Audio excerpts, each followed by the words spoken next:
Hey, Bill. Yes, Ted. Did you hear about the El Royale? No. Well, there's strange things afoot at the El Royale.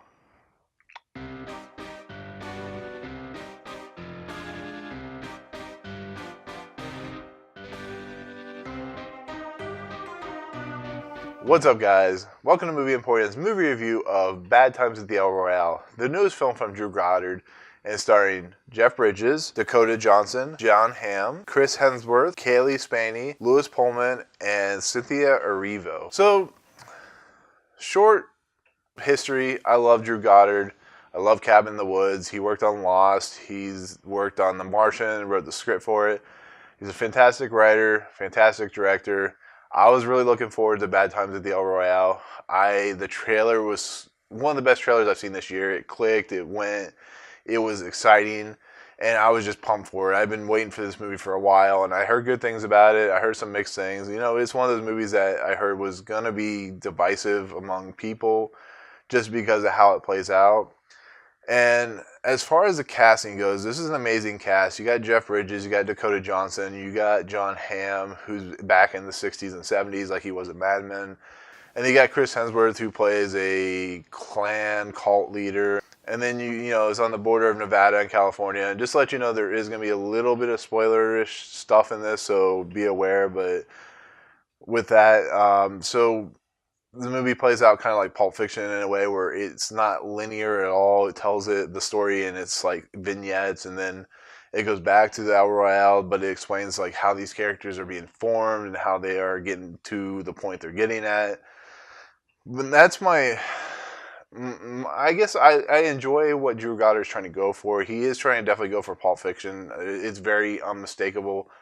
It's interesting to see him, try to take these characters and spin it in different routes. You see one shot, and then you find out later how that shot continues, and you see certain things, and you see how that continues, and so on and so forth. I don't want to spoil exactly what's going on because I know a lot of people want to see it, and it's a very complex movie. But I guess overall, like I said, I was really excited for this movie, but I came out extremely disappointed because I think this movie is very excessive. It's 2 hours and 22 minutes. It only needed to be like an hour and 40 minutes, hour and 50 minutes at the most. If you look at Cabin in the Woods, it's doing the same type of thing where it's slowly peeling the onion, slowly letting the boxes unfold on itself. It's slowly giving you the story of why all these characters have appeared at the El Royale at the same time. You know what their story is, how their story is playing out. It's fascinating, but it just, like I said, it feels excessive. It feels like, like they've given Drew Goddard a blank check and he's doing whatever he wants. And that becomes a problem a lot of times with directors who are given that freedom, because you can tell Fox just kind of let him, they let him do what he did because of what he's done with The Martian and what he's done with Cabin in the Woods. And just ultimately, these characters, they're unlikable. They're not fun to watch. Jeff Bridges is doing Jeff Bridges. He's doing the dude. John Hamm is doing his typical John Hamm-ish, and Dakota Johnson's pretty terrible in the movie. But it's just, I wanted so much more. I wanted so much more consistency than I got. What you end up finding out about these characters is not really that exciting. It's not really that much fun. And then how everything plays out is kind of predictable, kind of stupid. I thought Chris Hemsworth's character was very over the top and very weird, and his voice was very weird. And I don't know, maybe I'm just being me and I'm just kind of being negative, but I just didn't find anything fun about this movie. I didn't find the idea of this, the turnarounds and the twist. I don't find that very exciting, I guess, in this movie. And that's a major problem with it. It's like I said, I was really looking forward to it, and the fact that I really like what Drew Goddard does. His writing is pretty exemplary in a lot of the movies he writes for.